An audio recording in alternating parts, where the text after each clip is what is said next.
కొంత జనం ఏమనుకుంటూ ఉంటారంటే వీడియోలో ఇంత హ్యాపీగా ఉంటారు, వీళ్ళకి ఏ సమస్యలు ఉండవు గాల్లా అనుకుంటారు. సమస్యలు లేని వాళ్ళు ఎవరండి చెప్పండి?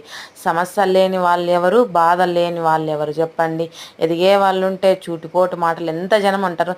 అన్నీ పక్కన పెట్టి ఇది చూడండి, కేవలం యూట్యూబ్ ఛానల్ చేసి ఏదో అంతో ఇంతో మనీ కోసం మనము కష్టపడుతుంటేనే మనసులను చూసి ఎగతాళి చేసేది, ఏదో ఒక విధంగా ఒక మనిషిని బాధ పెట్టేవాళ్ళు ఎంత జనం ఉంటారో తెలుసా. ఏదో ఒక్క నిమిషం వీడియో ముందు కూడా మీ ముందు బాధపడుతూ ఉంటే అది బాగుండదు కదా. సింపతి కోసం అవుతుంది డైలీ అలా ఉంటే.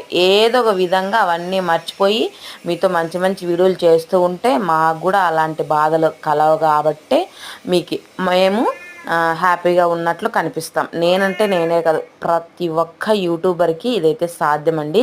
చాలా జనం అనుకుంటూ ఉంటారు వీళ్ళకి ఏ సమస్యలు లేవు కావాలా, అందుకే అంత హ్యాపీగా ఉంటారు, వీడియోలో కూడా ఎప్పుడు చక్కగా రెడీ అయి ఉంటారు అని. వీడియో ముందు మీ ముందు అంత హ్యాపీగా ఉన్నామంటే వీడియో వెనుక మేము పడే కష్టాలు అంతా ఇంత కాదు. ఒకసారి గుర్తు చేసుకొని దయచేసి